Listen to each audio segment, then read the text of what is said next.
and welcome to the Tale of Inner Journey. Today,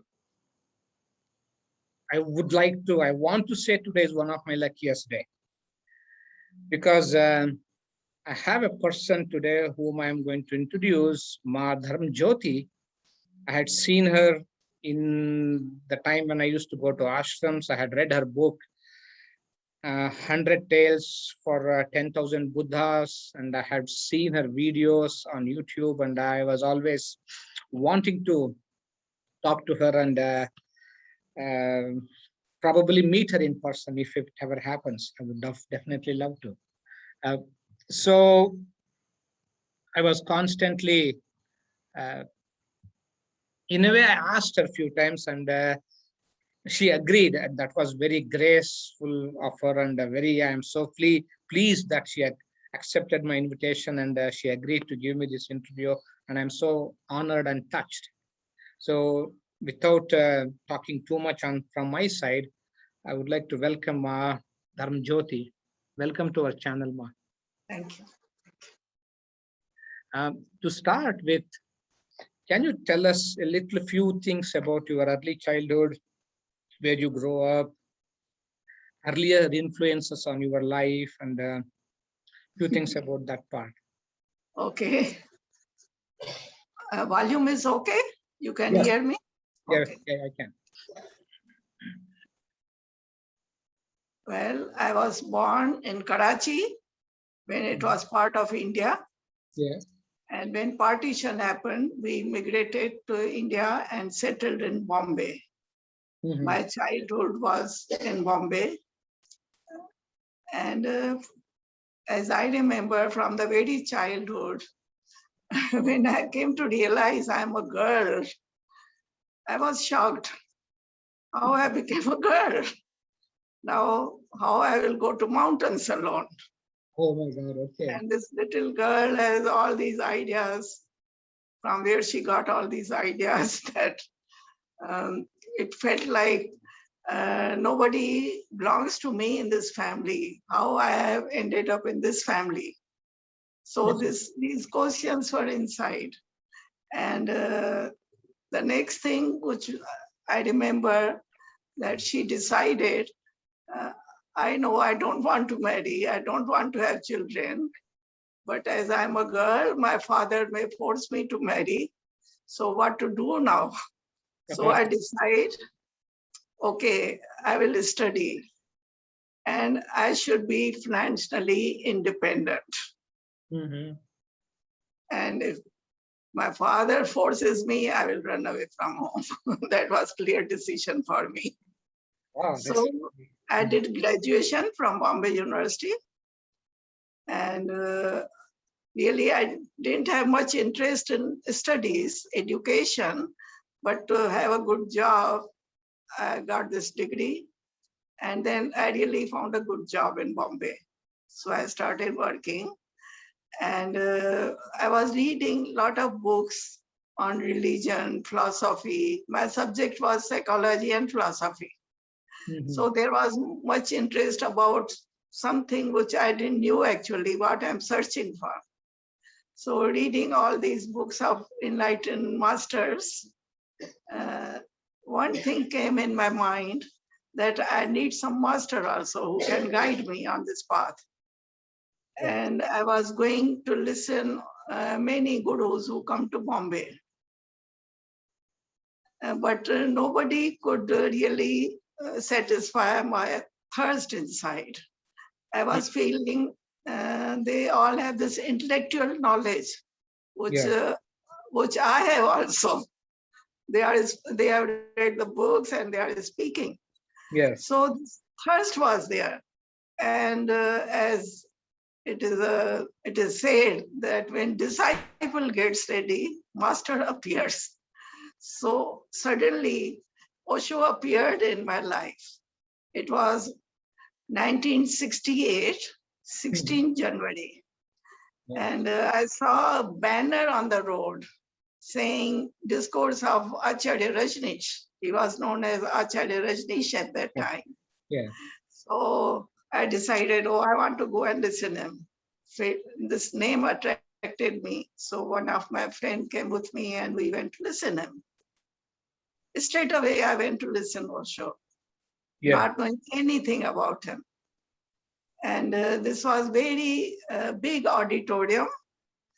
And we got to see it on the balcony, second floor. And there were thousands of people in the hall. And suddenly there was pin drop silence. Osho appeared on the stage and he started speaking. And I tell you, his voice had such an impact on me that I closed my eyes and his voice was like ringing inside me. And he touched me so deeply. It touched my heart actually. And heart gives the recognition. And I felt, wow, this is the master I was looking for all these years. And I found him. I was so happy. After the discourse, I came out and I purchased few of his books and started reading his books. I tell you this one funny thing. There was this magazine in those days, Jyoti Shikha. I got one issue of Jyoti Shikha also. And I'm just looking through the pages and it says, birthday of Acharya Rajneesh, 36th birthday. And I couldn't believe it because I had just imagined that he's a quite maybe aged person whom I'm listening. And I asked this girl, 36, maybe it is printing mistake. I think he should be 63. And she laughed and she said, no, he's 36. And which was really like shock for me. 36-year-old, this person. And he is speaking from his experience. It is not just bookish knowledge. And I went home and whole night I was reading the book, Sadhana Path.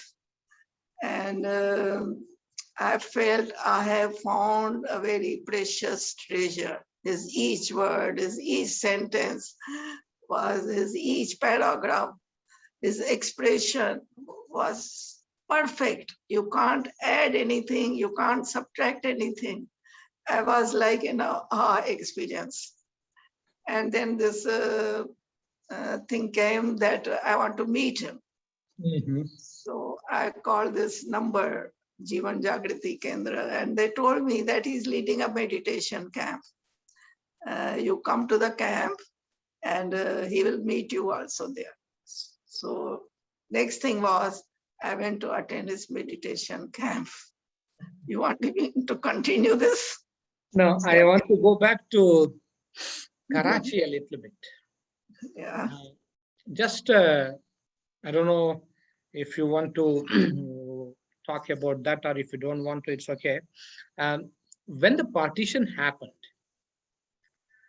the transition from Karachi to Mumbai, was it smooth or was it? It was very chaotic at that time because Muslims were killing all the Hindus.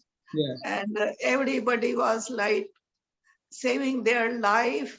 They were somehow managing to get out of this area called Pakistan now. So it was real chaos. And we came by ship, cargo ship actually. And there was so much rush, I remember. I was maybe 5, 6 years old, but this memory is still there, that how people were pushing each other to get in. So we managed to come by ship and landed in India. This ship went to Okha Bandar in Gujarat. And all people were taken in the trucks to Bombay. And British military has left. So all these military barracks were empty. And this whole campus where these barracks were was named as refugee camp. So in our own country, we came as refugees.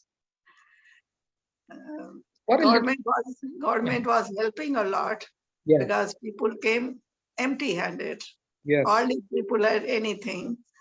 So government was supplying necessary things like, I remember trucks will come, give us blankets and pillows and sheets, and then other trucks will come with vegetables and grains. Like that, slowly, people started settling. And one thing happened because of this. In those days, there was no phones, no television, yes, nothing. nothing, yeah, And parents, elderly people were busy settling their businesses and life, and children were really free to do what they want to do. yeah, So I will say I had a very beautiful childhood. Uh, in my family, I don't know, uh, nothing was imposed upon us in name of religion or anything. We were like in total freedom. And it was like a communal life. So from the very childhood, we lived like in a commune where everybody's alike. So all these mind conditioning, like I will say ambitions, jealousy, comparison, nothing. I don't know about these things because those conditions were not there. exist, yeah. So childhood was beautiful, really. But the whole, the time of transition, that chaos or uncertainty, because tomorrow is a completely unknown, not just an unknown thing, it could be a dangerous tomorrow. In that situation, did anything happen to the little girl? Did that make a dent or an impact or anything? Or Actually, maybe parents were worried a little bit, but as small children, we had no idea, nobody's. We were like living a very happily childhood, playing, and then message will come, oh, school has opened, send your children to school. So it was very simple and easy life, actually. okay. And in those days, women used to wear a lot of gold, actually, ornaments. So my father has brought all these golden ornaments in a tin. So I remember every month he will sell one ornament and get, like, you won't believe, gold was 100 rupees 1 tola. So, okay, we get 200 rupees in a month, and things were so cheap in those days. 200 rupees were quite a money to survive the whole month. Exactly, yes. So that way, childhood was very beautiful. Yeah.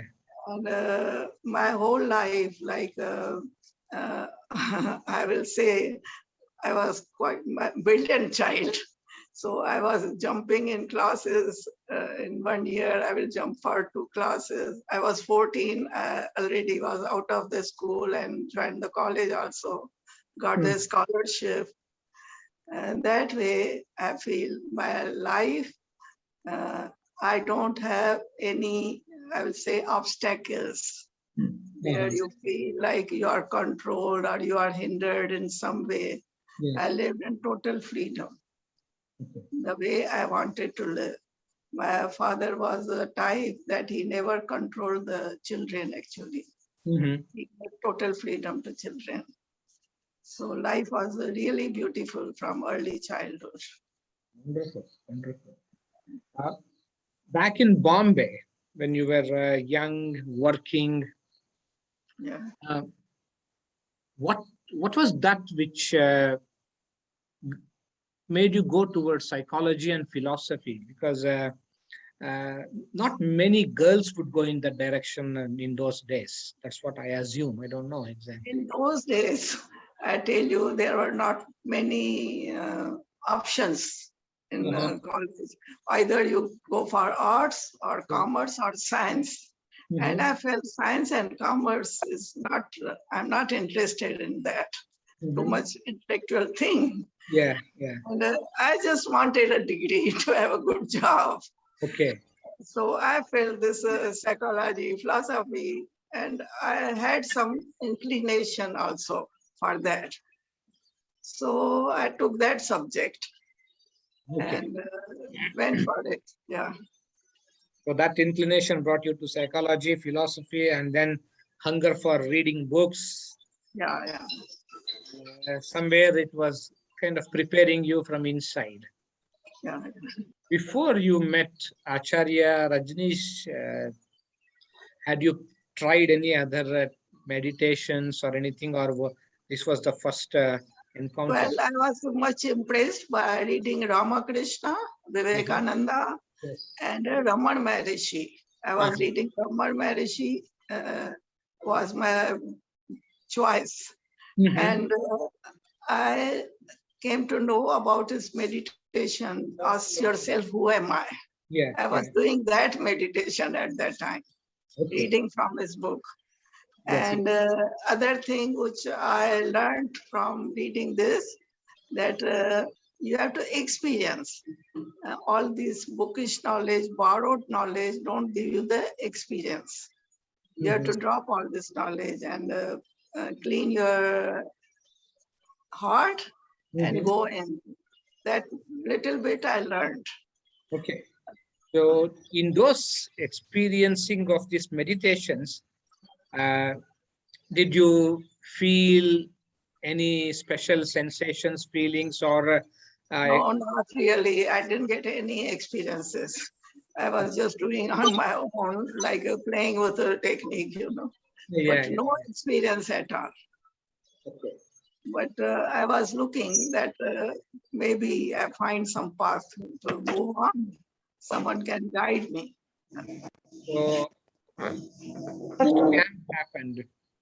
Was it still in 1968 or the following year, or when was the first camp which was In the first camp only, hearing his opening discourse in the camp, first discourse, yeah. something really happened to me listening his first discourse in the camp in the evening.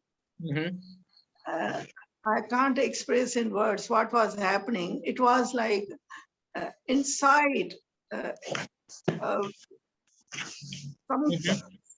something very funny, not really funny, Yeah. scary actually. Scary. What's happening to me? Like someone is pulling out my breath. It was a kind of death experience. Yeah. Listening his discourse. And next morning there was announcement that you can write any question. He will answer our questions. So somehow I managed to write what is happening to me and what is all this. Because I was very much scared. I was in kind of fear, like I'm dying.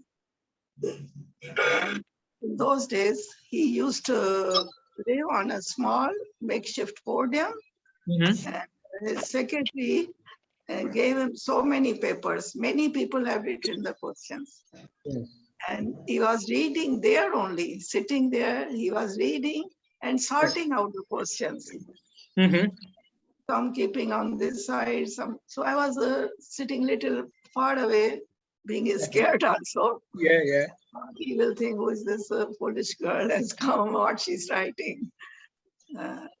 And then I saw he's reading my question. I can recognize my paper. And reading my question, he started looking at the audience from side. He went on. We were about 300 people in the camp. Okay. And when he looked at me, he stopped looking further. Like my eyes met with his eyes. And I knew, I was amazed how he came to know this is my question, because he didn't look further. And discourse was over. He didn't reply. Everybody was going forward when he got up from his seat to leave. And finally, I got a courage and I felt, okay, let me go and touch his feet. I went near him And I bow down, and as I stand up, he says, "You have written that question." And I knew what he's asking. I said, "Yes, I have written it."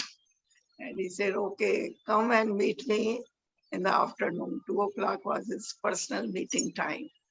Yeah. So 2 o'clock, I went to meet him. Hmm. But I was a little bit scared also. But Yes. when I went there was a big line of people who have come to meet him. So I was not the only one. So Yeah. I got relaxed. Okay. Yeah. That way, I met him in the camp first time. And I will tell a little bit more about my first meeting with him. When my turn came, I was thinking, I don't know how to meet this person. Yeah. I'm meeting him first time.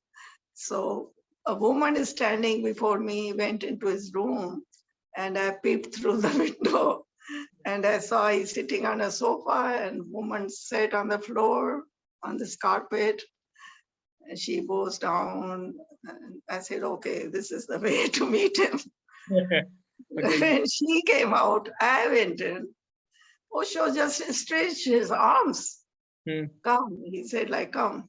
Hmm. And I forgot everything. I just hold his hands, and he made me sit on the sofa next to him. Oh no. And God. my whole body was shaking inside. There was some kind of a movement of energy inside, which I didn't knew what is happening actually. So he started rubbing my spine with one of his hands, and with another hand, he was holding my hand. And within, I say, not even a half minute, everything settled inside me. And Oh. then he just asks me like a formal thing, from where you have come, what's your name, what are you doing? And then he said, "Will you do my work?" I didn't know what his work is. And I just said, "Yes, yes, I will do your work." And he said, "Okay, meet my secretary and see what you can do." And I'm very often coming to Bombay. Mm-hmm. And you can meet me. You find out where I will stay and you can meet me. That's how my journey started with him. Once you came out of the room after meeting, Yeah. what was happening with you then? It was such a joy, like all the fear was gone. I was feeling like I have got a big lottery actually. Wow. That was very happy moment in my life, meeting him. It was a thrill to meet him first time. And he telling me that you can come and meet me. Mm-hmm. That was very touching. His touch was so loving. I got very much touched. At home, um, were they okay with you going to meet Acharya Rajneesh? Because at that time, uh, I was just 6 months baby or something at that time. But Yeah. later on, I came to know that he didn't have a good opinion of public or anything like that. Reputation. He Yes. has very bad reputation. Good reputation. But my family never objected. Uh-huh. I was very kind of, I will say, a rebellious person, Yeah. doing my thing the way I want to do. Nobody controlled me in the family and nobody objected. Uh, I was not creating any disturbance in the family. I was going for my job and Yes. everything was working fine. And then whenever I have holidays or I take leave, almost I attended all his meditation camps, except one I missed. So that way, and his whole emphasis in those days was go in, meditate, meditate. And in every meditation camp, he will give new techniques for meditation. Yeah. And I had also only this urge, I want to meditate, I want to meditate. On the periphery, I was doing everything, but inside, this whole thing was I have to go in, and whenever I have free time, I have my separate room in my apartment. So I will take my time and do the meditation. He was coming from Jabalpur in those days, and Bombay was a kind of headquarters of his work at that time.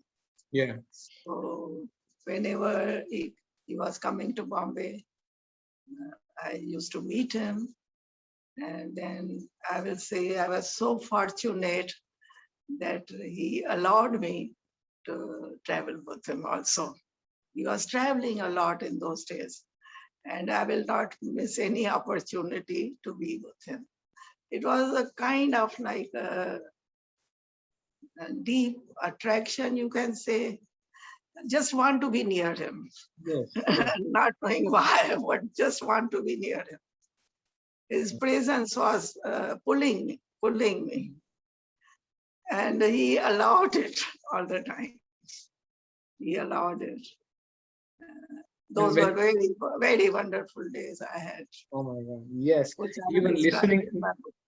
even listening to that, I am almost having tears in my eyes now.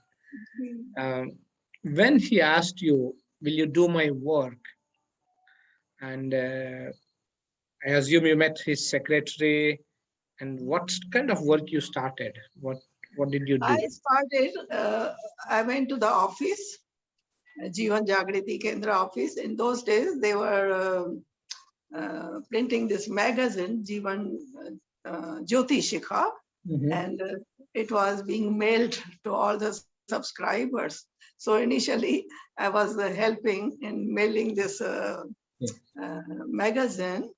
And the next thing I did is I started transcribing, writing his discourses from his tapes. I had a small recorder and I started writing his discourses because he always spoke only.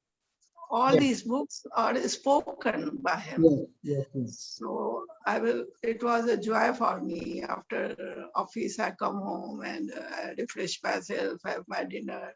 And then every day, 2 hours, 3 hours, I was just writing from the tape. So one discourse, in those days, we have audio cassettes. Yes. So one side of the audio cassette will 2-3 hours to write. So one discourse, 2 days it will take. So that way, it was my joy to do this work for him. Yeah. You said you were doing everything on the surface, whatever you have to do, going to office, doing your job, being a daughter, household, all of that. And you were also meditating by yourself in your own space. Now, doing two separate things,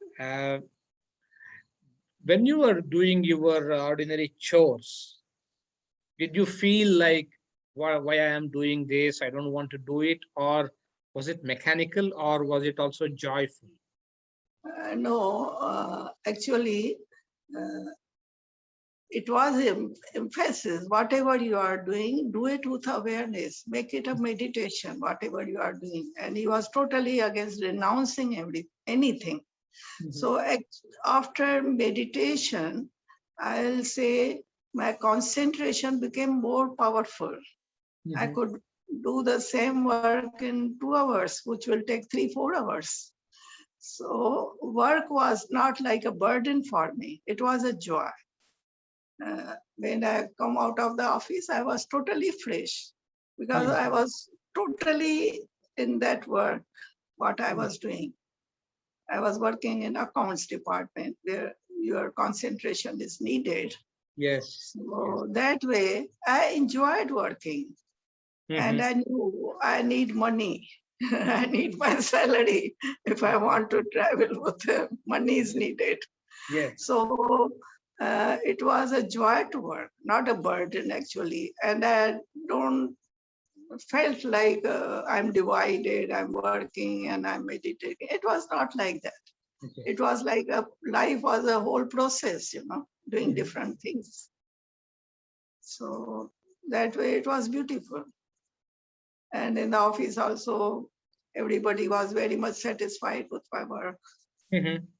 At home also, whatever was needed, I was helping there also.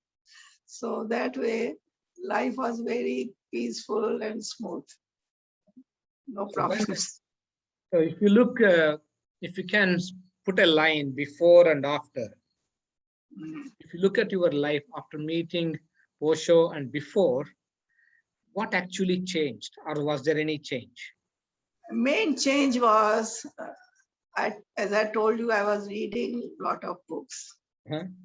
I was accumulating knowledge actually. Okay. And I was not satisfied with that also. I Hmm. knew like this is borrowed knowledge in a way. And in the very first discourse, he talked about when you dig a well, Yeah. you have to dig it and you take out all the mud and stones and the water is already there. It comes, you keep digging. But you can make a, what you call a kind of pond and you pour water from the outside. Yeah. Yeah. So we compared it with knowledge and with your meditation. You Yeah. are not putting anything from outside, but you are digging inside and throwing away all the unnecessary stuff which is hindering your inner, I will say, waters of our soul. Yeah. Yeah. Yeah. So that way, before meeting Osho, I was not satisfied with all these reading books and getting knowledge from the books. It was a feeling like it doesn't change the life actually. You have this knowledge, but you are the same person. What transformation has happened? But Yeah. his whole techniques were to transform your life. Yeah. Yes. Yes. Yes. Yeah. Yes. That great difference was there. I felt totally unburdened after meeting him. Yeah. Okay. So that's because that's the main thing. Because as you said, you can make a pond and pour water from outside, or remove all the unwanted and get the water from within. So Yeah. that explains everything. Yes.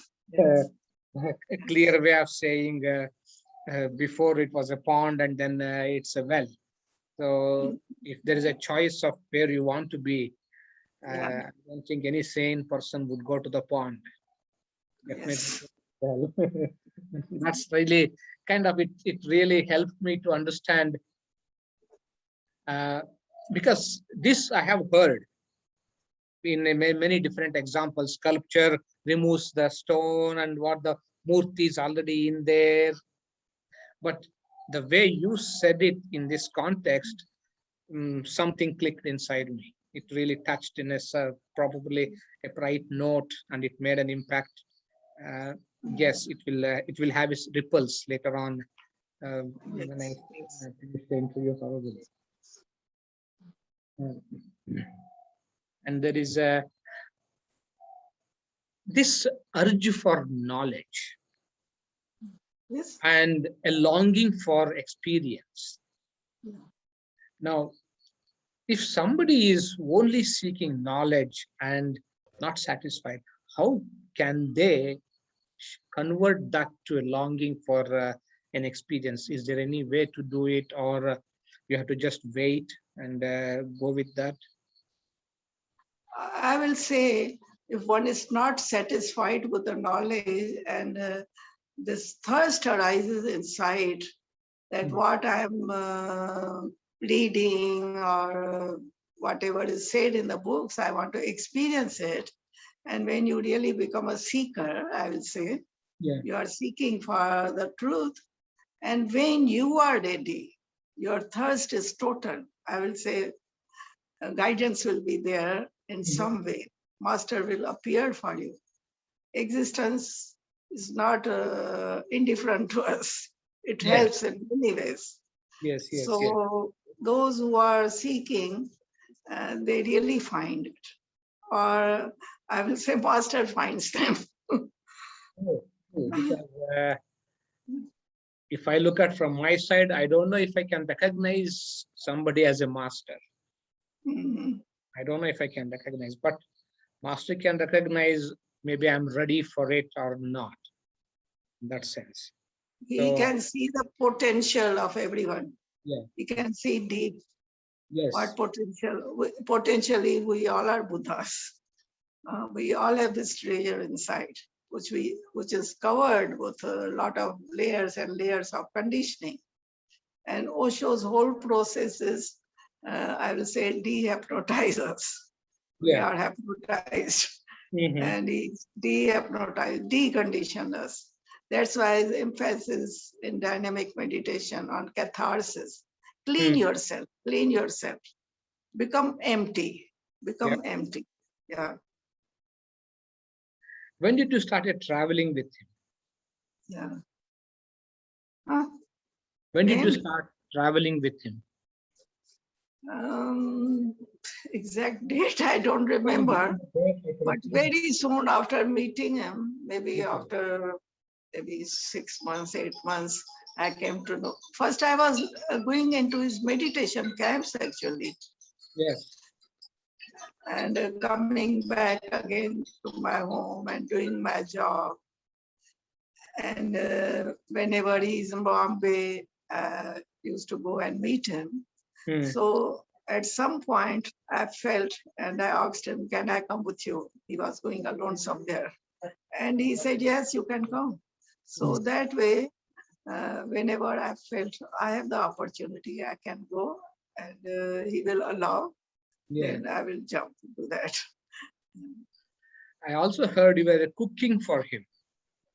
Yeah, during that time when I was with him, we were staying in homes of different people. Mhm. So sometimes I used to go to kitchen and I knew what he likes, and Mm. I will prepare some dish for him.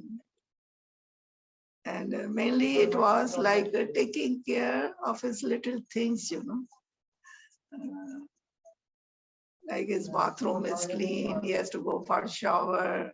Yeah. And I love doing these little things like keeping his clothes ready when he comes out of the shower. And his bed needs to be prepared when he goes to sleep. Things like that. Serve him sometimes afternoon tea.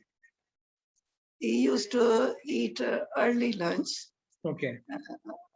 Normally, his schedule was morning discourse, he will go.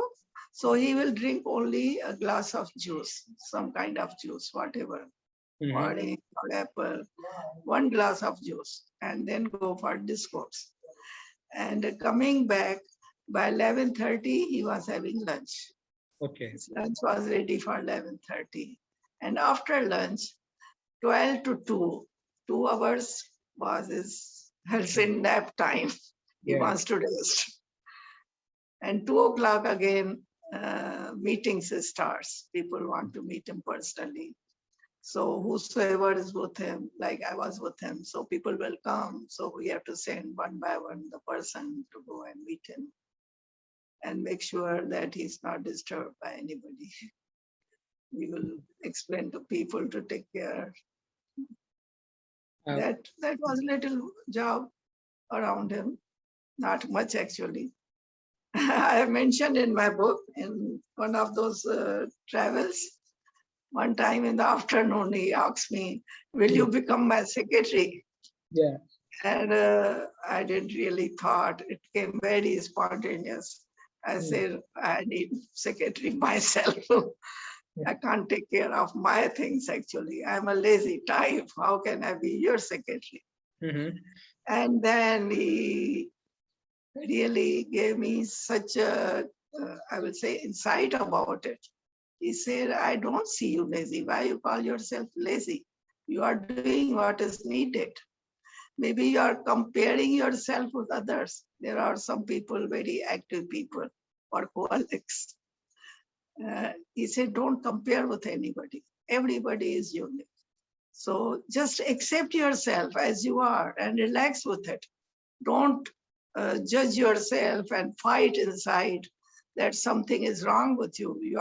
You should be something else. He said, no, you as you are totally fine, and just relax with it. And this really is a little thing went so deep inside me, what he said. This idea about in a way we condemn ourselves. We don't love ourselves as we are. I should be like this. We have the ideas. And in those ideas, we unnecessarily struggle and divide ourselves. I'm not good as I am. And he just accepts everybody and says, accept yourself also.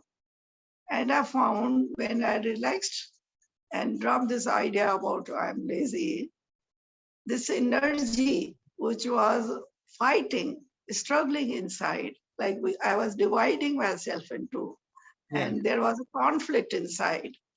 And that energy got released. And I found myself a little more active after that. So these little things near the master happens. He gives us little keys, to open the locks. Yes. And did you agree to become the secretary after that? No, never. I felt I'm not that type, and I can't take that responsibility. Okay. And I have no regrets for that. I was just happy as I was just being in his company. And then I joined in the commune also. I was working in the commune. And I can see the secretaries, how busy they are doing so many things, And I was happy that I didn't accepted that. Because I didn't have kind of ambition to come forward. Nothing like that. Yeah. My main concern was my meditation. Yes. Yes. That is the most important thing for all of us. Also, doing small things is such a huge blessing. Small things. Yeah. How was his relation with food? Relation? His relation with food. With food? Yeah. He enjoyed delicious food. Yeah. That time his body was quite healthy. Yeah. And whatever food was served to him, whosoever was preparing, they will make sure it is delicious food. Everybody knew he enjoys delicious food. And simple food, but just a little spices and things, and it becomes delicious, He liked to eat fry things like samosas, pakoras. He loved it. Fry papad. As he used to enjoy the food very much. When you were cooking for him, small things or simple things, when you were cooking, what would go on inside you? How would you feel, or what would you feel then? Well, I would say I was just there totally what I'm doing. And in silence, actually, we do it. Not like thinking much. Whatever I'm doing, I should do it properly. And when your mind is relaxed and silent, you are totally aware what you are doing. And in that awareness, you do the right thing. You don't make much mistakes, actually. So it was not a feel that maybe inside feeling maybe there that I should do it rightly and he should like it. Yes. Yeah. Kind of like wanting to do it. Yeah. That makes it. It was a joy to do it. Yeah. Though I didn't cook much for him, sometimes I get the chance to do it. Exactly. Although it doesn't feel like much, maybe. Cooking for him doesn't feel like cooking much. Yeah. Because probably, I don't know, probably it was so easy. It was so joyful, or it was so smooth. It didn't feel like an effort or something like that. It was not an effort, that great effort, nothing like that. Easy. In the book, 100 tales for 10,000 Buddhas. You are also mentioning boat trips, going with him in a boat. Uh, Say again? Boat, in the boat in a lake. Yes, yes, yes. Can Yeah. you say a few things? You want me to talk about that? Osho loved boating. He loved boating. Yeah. Whenever there is chance, he was ready to go for boating. One was in Abu camp, Yeah. meditation camp. Yeah. Full moon was there. And Mhm. when he was asked if he would like to go for boating, he said, engage all the boats and let everybody come to the lake and enjoy boating. Oh. And one time he was in Pune. In Pune, he used to stay in the house. Her name was Sohan. Her husband was a member of boat club. So that time there also one time full moon. And Bafna suggested and he agreed, let's go for boating. And he loved that more people join in. Yeah, yeah, yeah. So we were like 15, 20 people there. Went with him boating there also. And other boating was in Kashmir. Oh, yeah. That I never can forget, you know. Mm. In Kashmir, we went for boating, Yeah. and there they called it shikara. Shikara is a small kind of boat, Mhm. and they tie it with a rope to the main boat. Okay. And two people can sit in shikara. Some people sit in the boat, and this boat is pulling the shikara. So Yeah. Osho and his sister Kranti sat in shikara, and we sat in the boat. Mhm. And after a while, Osho asked to stop the boat. He didn't like it that his shikara is being pulled by the rope behind the boat. Yeah. So this boatman stopped it and pulled the rope. And Osho jumped from shikara in the boat. And Uh-huh. other sannyasin went in that shikara. And he asked the boatman to get up from his seat. Yes. And he sat in that seat. Wow. And I tell you, it was such an experience. He was so fast, like zigzag. He was taking the boat. We were like holding our breath. Anytime boat can turn upside down. Oh. Such a speed, and he was really enjoying seeing us how afraid we are. He was bringing all our fear up there. Yeah. It was quite a boating in that in Srinagar lake, Mhm. and finally safely we reached to the shore and got down from the boat. And he said, "How was it?" He was asking, "How was it?" And we were like, "Well, it was terrible, terrible experience." He used to do such things. Ma, did you also go to Oregon in USA when the, Yes, I went to Oregon also. 3 years I was there.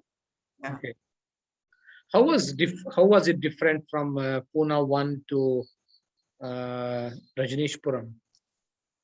What changed Yeah. there? From- Rajneeshpuram was first thing is he was in silence. For 2 years he was in silence, not speaking. We were just having his darshan when he goes for the drive. It was called Mhm. drive-by. And a city was being made, built. So we all were working 12 hours a day. That was our meditation. It was called work as meditation. Yeah. And everybody was really enjoying it because there was this, it is our own city. We are doing it for our own thing. We had our own restaurants, we had our own, what you call, fields where potatoes and other things were Yeah. grown. We had our poultry farm. So there were nearly 5,000 people staying in that city. And I was again put into accounts office there also. Okay. So mainly I was indoors working, but it was, I tell you, a great joy Hmm. Later on, when Sheila left and few things surfaced, Mhm. till then I didn't knew anything. I was in a bliss. I Yeah. was ignorant and I was in the bliss, enjoying everything, not knowing what is happening behind the curtain. Yeah. Yeah. Yeah. And every need was taken care of. We were living really rich life there. Mhm. Yeah, everybody was same. It was a commune, big commune. Yeah. Osho wanted that 5,000 sannyasin living together and working together. And then we had celebrations with him. And later on, he also started speaking also. Mhm. Yeah. So I will say I had very good time in Rajneeshpuram. I had no problems there. I enjoyed it very much. I When used to climb the mountains. There was such an energy there. And we were feeling so much energetic and healthy. Uh, it was amazing, the little amazing. girl who wanted to go to mountain could go to mountain there. Uh, The little child who was wondering, I am a girl, how can I go to mountain? Could climb yeah, yeah, there. yeah, um, when the Sheila episode happened, there yeah. was a lot of turmoil, there was a lot of chaos. What was the emotional state for most of the sannyasis? It was really shocking when we heard all these things. What has happened? It Mhm. was shocking. Yeah. Many people were really freaking out because we had taken for granted everything. Like whatever is happening today will happen forever. But Yes. suddenly everything exploded. And well, I will say I was not much disturbed actually. I was shocked also to see. And the main thing, still we were busy working. We had no time to worry and think about other things. Yeah. And there was this, I will say, vision of Osho, I will say, his teachings, like whatever is happening, it Mhm. is happening. Yes. So you have to face it and see how you can get disturbed. Yeah. Uh-huh. Uh-huh. So So, well, there was because like there was nobody knew exactly what is going on. maybe some people knew it.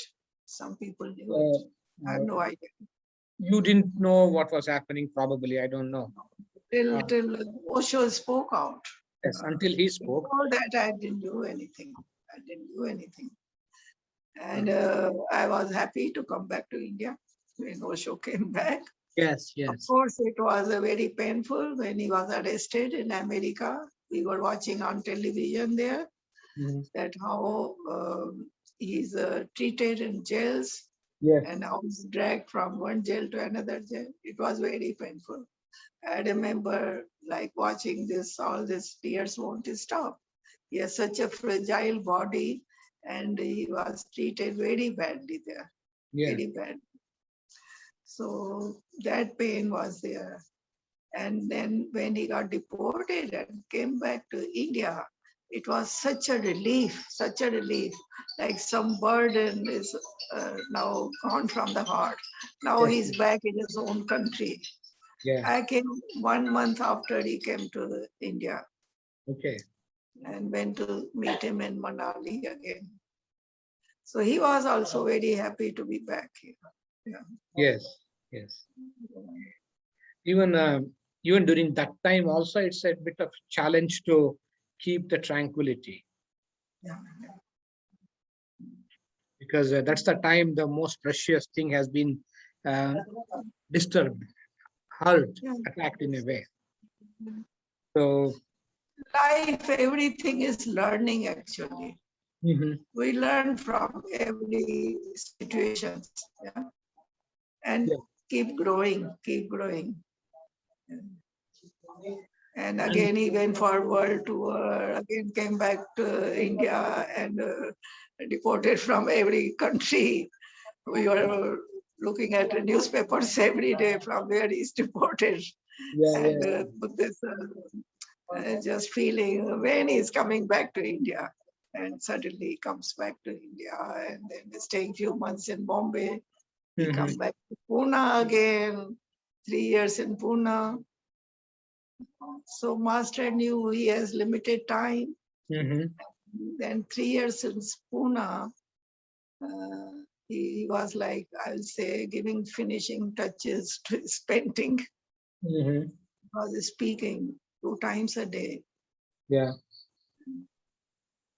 He spoke mostly on Zen in the last. In the last 1 year, he spoke on Zen. And I felt he was leading gibberish meditation after the discourse, in which he was guiding us all the time. Go in, go in. Yes, go in. You are not the body, you are not the mind. Go deeper, go deeper. So I was feeling he's throwing us back on ourselves now. He was withdrawing his energy. We were too much connected with him, actually. And the time has come now. He will leave the body. So where we will be at that time when he leaves the body. So he prepared us for that. He prepared us. Yeah. That is master's compassion. Compassion. And the final blow, when he left his body, how did you hold yourself together? How did, because he was more than anybody, anything. So when one day he is there, the next day he is not there, how did you hold yourself? He was not there physically, but personally, I didn't felt his absence in the commune. Like his consciousness is everywhere. And we were doing the same thing, like feeling more responsible, actually, whatever we were doing. And I was working in those in dispatch, and somehow rumor started that commune may close down. So people who were there, they were rushing to bookstore, buying things, whatever they can want to buy. So our job was to keep supplying books, getting from the go down. So personally, I became so busy in the work. From the very next day, we have no time to think even. All the time busy what we have to do. And not only me, other friends in the commune, everybody became more busy. And of course, I personally felt he's right there, as if he's sitting in his room. Sometimes he didn't used to come out when his body was not well. So, and I was at the burning ghat when his body was taken there. I was there, just standing right there where his body was. I was there till 3 o'clock watching the flames. And what did you feel inside at that time, seeing your master being? it was like silent tears were there. Silent tears were there. Inside, something has shifted, actually. Deep silence was there, and tears were there. Wow. Yeah.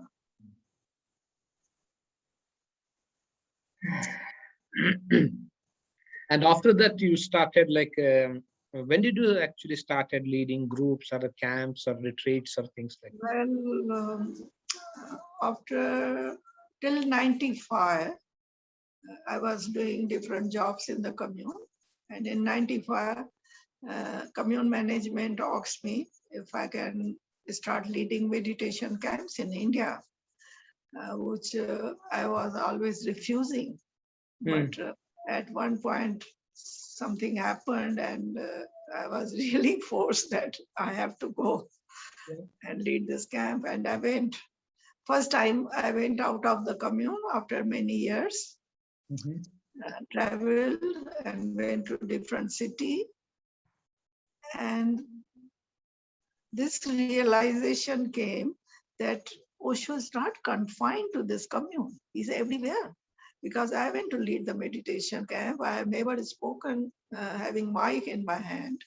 But his presence was so strong in meditation camp.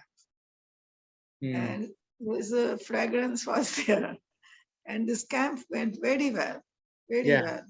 After that, I continued traveling in India, leading meditation camps. And then I was invited by Multiversity to have training in Mystic Rose Group.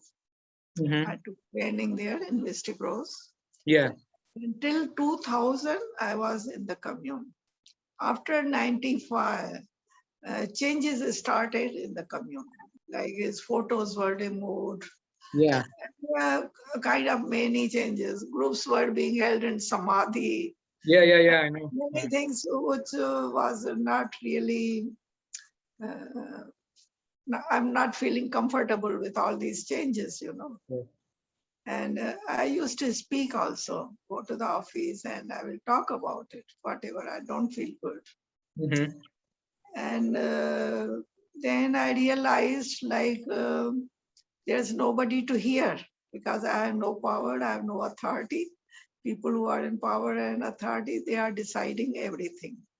So finally I felt, why I'm wasting my time here? And I was not feeling happy, actually feeling suffocated. A kind of suffocation was there. So many rules and regulations. You want to go somewhere, go to office, take the permission, which was not my cup of tea. So I felt like, no, I don't want to live this life. So I decided to move out of the commune. In 2000, I moved out. 10 years I was there. Long enough. Do you? I can't hear you. Oh, yeah. They invited me. What you are doing there, sitting in the, why don't you come to Osho Dham? So I moved to Osho Dham. And I was living in the commune for so many years. So I had connection with sannyasins from many countries. When I'm out of the commune, they started connecting with me. Now you are free. Now you come to Japan, come to Australia. I started getting invitations. I will say a new phase started in my life, traveling out of India. So I traveled a lot. And I always felt like when I was traveling, I'm not alone. I was feeling I'm protected. His energy is with me. That's wonderful. Somehow every embassy was giving me visas and there was no trouble. I was reaching wherever I want to go. In the end, I got an invitation from Russia. 10 years, every year I was going to Russia. And you will be surprised to know, I will say, Osho is taking over Russia really. There are already 100 books in Russian language available in bookstores. And they published my book also in Russian language. Beautiful. And, 5 days group and there will be nearly 100 people, 80% young boys and girls. And everybody wants to take sannyas. Everybody. They are so touched, not understanding his language also. They are so touched. So that way, it was very much touching to see. I was feeling Master is still at work. He's choosing these people everywhere. And of course, he has to choose some of his disciples to be his mediums and do his work. So I was feeling, okay, if he wants me to do that, okay, I do that. So I traveled a lot. And this Corona happened, Yes. 2 years, I didn't go anywhere. I was in Osho Dham only. Only Osho Dham. Yes. It was closed for participants. And it was also a great opportunity. I felt this is the best opportunity. Just meditate and you have nothing to do. Eat, sleep, and meditate and walk a little bit and enjoy your life. That way, it was beautiful time. Now again, as you know, India is open now. Yep. Yep. So people have started coming to Osho Dham. Mhm. Again, we are doing programs there. Now in November, I'm facilitating Mystic Rose there again. Oh, really? From 13 November, Mystic Rose group will start. Mm-hmm. And you'll be surprised to know we have like 80, 90, 100 participants in Mystic Rose. Yeah. Oh, wow. To this group. Beautiful. Wonderful. Do you ever travel within India, ma'am? Huh?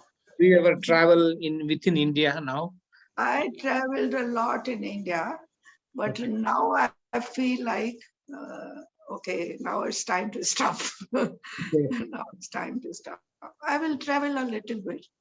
And when, before lockdown, when I was traveling like Europe, Russia, I went many countries. Yeah. Tashkent and Taiwan and wherever I got invited. So on the last trip, I told everybody, okay, this is my last trip. Enough, 10 times Russia is enough now. So that way, I have decided not to travel outside India. Yeah. And in India also, I may travel a little bit, not like before. Now, you know, as we grow, body grows old. I don't have that energy to push and run around. No, I have slowed down. I have slowed down. Yeah. And I'm enjoying, and I feel now I have to prepare for my final thing. Many of the sannyasins from our group, everybody is leaving the body. So many have gone in last few months, 6 months, 1 year, almost. Many are gone. Yes. Line is moving fast. Yeah. Hopefully soon I will come to Osho Dham once to meet you. If it happens. You are most welcome. Come anytime. Just let me know when you are coming. Yeah. I will definitely plan. I visited Mysore one time. I had been to Chaitanya Bharati's place. Yeah. Really? Yeah. I was leading camps in Bangalore also. Mm-hmm. I've been in Kerala also. Yes. You know Sattva commune in Kerala? Yes, I know. Yeah, I know. So wherever, whosoever invited me, I went. Yeah. Wonderful. Now, whosoever wants, they come to Osho Dham now. I'm sitting here. We will make plans for it. Yeah. Sure. It was Thank you very much. Thank you. I'm really blessed, and I hope I'll come and personally meet you. Thank you very much. Thank you. And it was a joy to talk to the friends. Thank you very much. To see more inner journeys, please like, share, and subscribe. Press the bell icon to get notifications.